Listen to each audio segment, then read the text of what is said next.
Now, from the time we shared locations with each other, our location was never off. Red flag. Red flag. And so I'm like, hmm.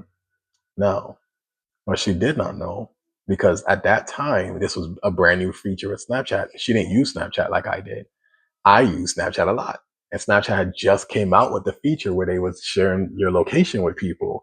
And what they did was they automatically turned it on for you when you did an update. You had to manually go in and turn it off. So I went in and manually turned it off because I use Snapchat and I didn't need people in my business. But she didn't know about it and she didn't. So I call her back. I'm like, yo, where you at? And she's like, oh, I'm at a diner. I'm like, okay, so I just need to ask a question. Ask again. She's still making it weird. Cool. So I look at her location now. It was a new feature, so it wasn't the best, but it did show me that she was on a block. I looked up the block. There's no diner on that block. So I'm like, you sure you had a diner? Because why your location on? Right? She's like, oh, da da da. I said, but I don't see that you had a diner. She's like, well, how could you see if you're saying that my location's off? I said, don't worry about that. I'm just trying to figure out, like, you're not where you telling me you at.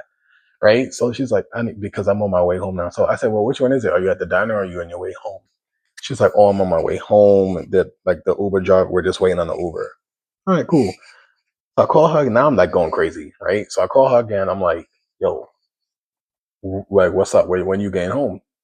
She's like, oh, the Uber driver's gonna drop off my friend first, and then he's gonna drop me off.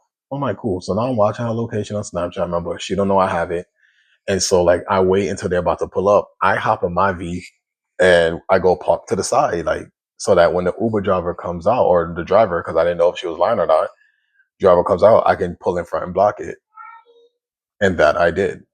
So I pulled out in front to knock on the window. So I get out the car, hopped out like a crazy person, knocked on the window. It's an Asian dude. So I'm like, all right. I'm like, you drive Uber? He's like, yeah. I'm like, all right. So I'm like, yo, the girl that you just dropped off at the crib, did you drop off like a girl, a friend? No, her friend is, it's a big girl. So I was like, he was like, what you, no, I don't know. I was like, she's a big girl. Like, you can't miss her. I'm like, did you drop off somebody else before drop her off? He's like, no, she was alone. I was like, you sure you didn't drop off somebody before dropping her off? Just now. He's like, no, I picked her up. She was alone. Cool. Thanks. So I know, right? Crazy. So I hop back in the V and I drive around to the block park, pull up. She's in front of, she's in the shower. So she goes to the shower and I'm out just waiting and I come out, I'm like, yeah, so where you was at? She's, telling me her lies. And I'm like, yeah, that's funny because didn't you say that the Uber driver dropped off your friend first before he dropped you off? She was like, yeah. I was like, well, that's funny because I just spoke to your Uber driver. He was an Asian dude, right? She's like, yeah. I was like, yeah.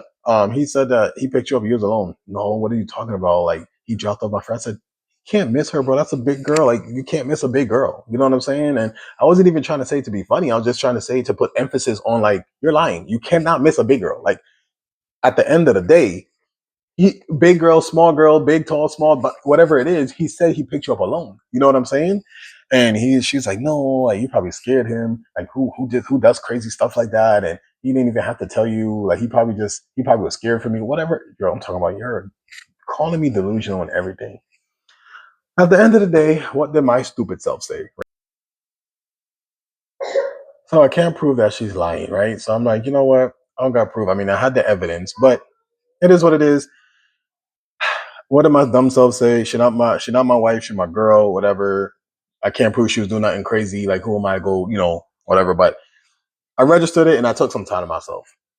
When I came back, right, I decided to marry this girl, but literally in secret.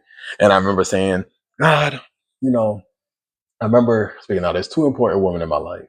There's my mother and then my spiritual mother, who's my aunt. And I remember calling my aunt, and she was very supportive. Like I felt like, okay, this lady has told me so much about my life, like what my first child gender was going to be, everything. So I'm like, if I'm not supposed to marry this girl, God gonna tell her, and she gonna tell me, right? That's not how things work. I just felt like God was like, bro, I done told you so many times, and then now you want to be hard headed and go do it. Yo, go do it. Now I'm not gonna. I'll never give you more than you can bear. You're gonna learn your lesson, right? And so and then my mom was just like, she stated her concerns, but at the end of the day, I support you, son. Cool. That's all I needed. So what did I do? I go and say, let's get married. Now, Next red flag. She says, "No, I'm not ready." Wait, what? Now, for the past 6 months, this girl has been begging me to get married. All of a sudden, she's not ready, and I'm like, "That's odd. Like you was begging me to get married, and now all of a sudden, I'm the one telling you no. Now all of a sudden, you're telling me no. Like that don't make sense." I'm like, something's off here. And so I'm like, what's the problem? Whatever. And she's just like, oh, I just feel like, I don't want to get married while I'm pregnant. And I'm like, but what's the difference if you get married while you're pregnant or not? Like at the end of the day, like you're the one who didn't want to have a child out of wedlock and all this other stuff.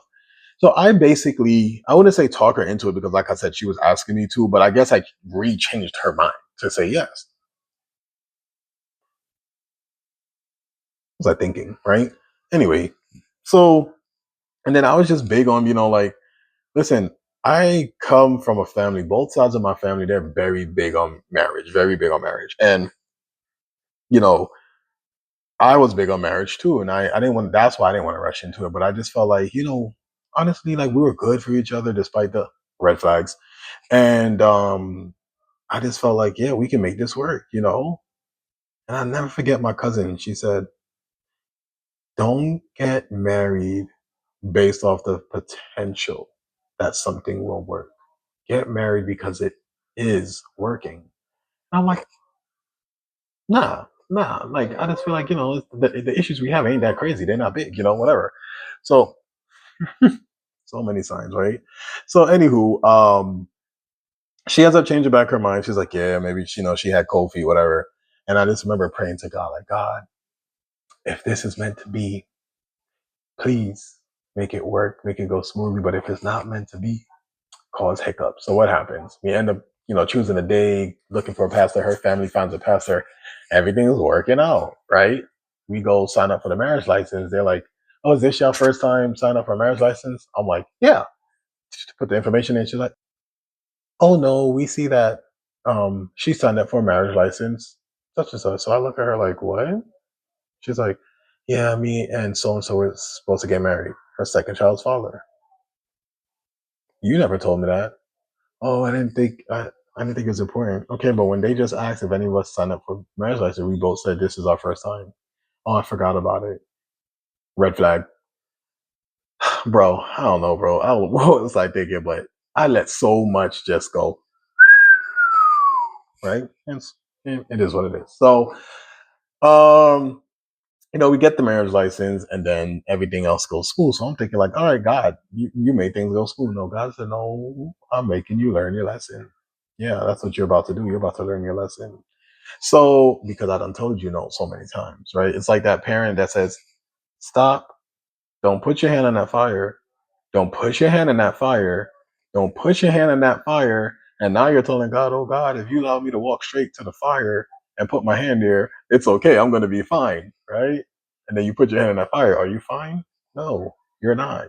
Because your parent done tell you don't put your hand to that fire. Just because you had an easy walk to go put your hand there doesn't mean it's okay. Stop. Stop trying God. He don't spoke to you. I don't know who that's for. Gave you, spoke to you already. So anywho, so yeah, we get married, right?